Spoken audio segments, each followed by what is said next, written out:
আপনাকে আমি পরিষ্কারভাবে বলছি যে মমতা বন্দ্যোপাধ্যায় এখন মুখ্যমন্ত্রী নয়। আপনি দুর্বল মুখ্যমন্ত্রী পেয়ে যখন যা খুশি করেছেন, যা খুশি বলেছেন, হুমায়ুন কবিরকে এমনটাই কটাক্ষ করলেন মুখ্যমন্ত্রী শুভেন্দু অধিকারী। কারণ হুমায়ুন কবির দুদিন আগে মুখ্যমন্ত্রীকে থ্রেট দিচ্ছিল না, বলছিল না যে তোকে এবং তোর কর্মীগুলোকে এমন সেটা কেলাবো তোদের পতাকা ধরার লোক থাকবে না।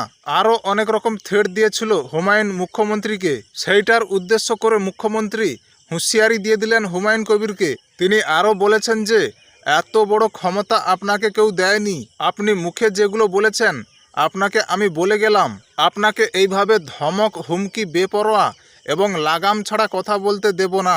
সন্দেশখালিতে একজন ছিল 2024-এর 1 জানুয়ারি বলেছিল তৎকালীন বিরোধী দলনেতা শুভেন্দু অধিকারী সন্দেশখালিতে এলে তার হাত কেটে পায়ে আর পা কেটে হাতে লাগাবে আর চামড়া ছাড়িয়ে মেদিনীপুরে পাঠিয়ে দেবে।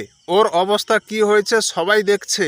একই টোন ছিল আর একটা জীবনতলার গুন্ডা, ওর অবস্থাও কি হয়েছে দেখতে পাচ্ছে সবাই। আর একটা পুষ্পা ঝুঁকেগা নাহি, এমন ঝুঁকেছে খালি পায়ে ছোট প্যান্ট পরে কান ধরে উঠবুস করতে করতে যাচ্ছে। তাই আপনাকে বলে গেলাম যে ভবিষ্যতে এই ধরনের কথাবার্তা বলার আগে 25 বার ভাবার হুঁশিয়ারি দিলাম।